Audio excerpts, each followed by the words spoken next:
本频道需要大家支持，欢迎订阅点赞。上个世纪80年代至90年代初，考入中专学校的机会寥寥可数，但一旦成功，那便意味着成为栋梁之才，也成为学校的骄傲。中专学校提供师范、卫生、农业林业、财税等专业，毕业后通常有工作分配，使许多毕业生能够成为乡镇干部或教师。20年前，那些曾就读中专的人已悄然变为中年，有的人已步入不惑之年。如今，大家的生活如何？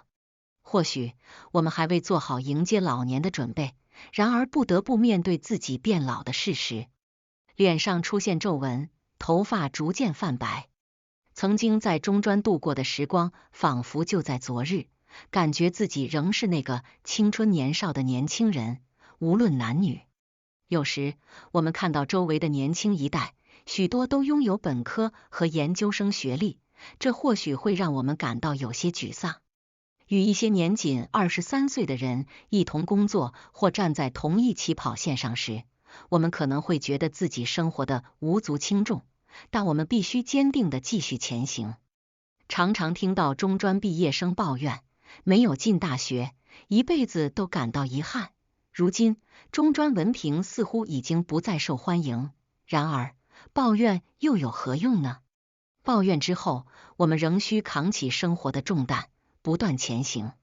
实际上，过去的20年中，中专毕业生的人生发生了巨大的变化，可以说是几家欢乐，几家愁。对农村孩子而言，考入中专学校是一次改变人生的重要机会。我自己是上世纪70年代出生在农村，就读小学和初中都在乡村学校。我记得进入初中的第一天，班主任对我们说，我们学校每年都会有2名学生考上中专，希望大家向他们学习。同学们，请记住，考上中专学校就意味着脱离农门，改变命运，不再面朝黄土背朝天。能够进入中专学校的学生会被记录在光荣榜上，他们的成就令人自豪。我记得一位学长，初中毕业时每门功课都在90分以上，总成绩在全县排名前50名以内。每天我都会路过光荣榜，这激发了我对考入中专的憧憬。农村生活极为艰辛，父母为了糊口一家人，每年辛勤劳作，但仍仅能勉强满足温饱，学费通常要向亲戚朋友借贷或者欠学校。如果我能考上中专，不仅自己能跳出农门，还有机会改善家庭状况。初中毕业时，我成绩全校第一，如愿考入中专学习水利专业。收到录取通知书的那一天，家人在门口放鞭炮，学校校长亲自上门祝贺，周围的村民也前来祝贺，将这一喜事传遍。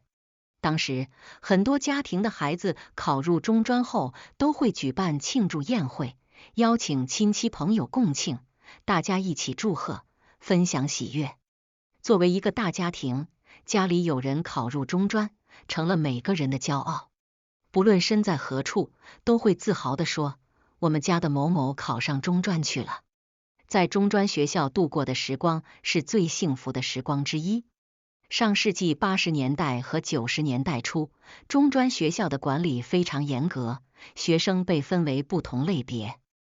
我记得我们班里有公费生和委培生，公费生成绩最出色，每月还能获得生活津贴。学校的伙食费每餐仅需1块多钱，几块钱的生活费足以改善饮食。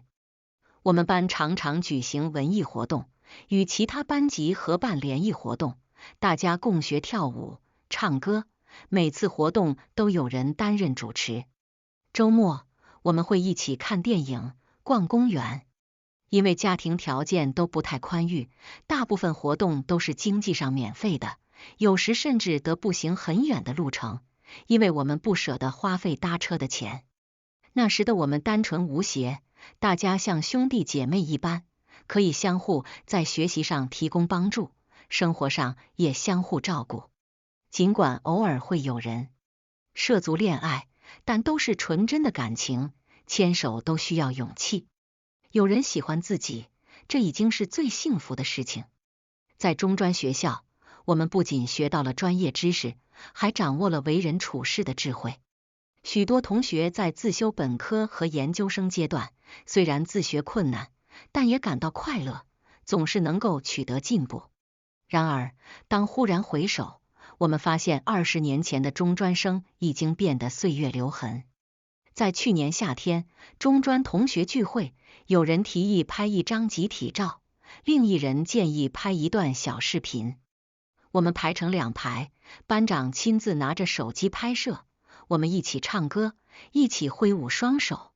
视频拍摄完成后，我们加入了一段歌词：再见了，再见了，我们的青春啊！再见了，青春！我们渐渐变老，走向50、60、70，甚至80岁，我们是否还能再次相聚？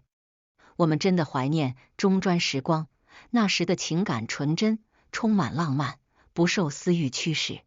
如今，我们中的许多人在体制内工作，生活过得平平淡淡，收入稳定，但并不丰裕，购房和购车仍需谨慎理财。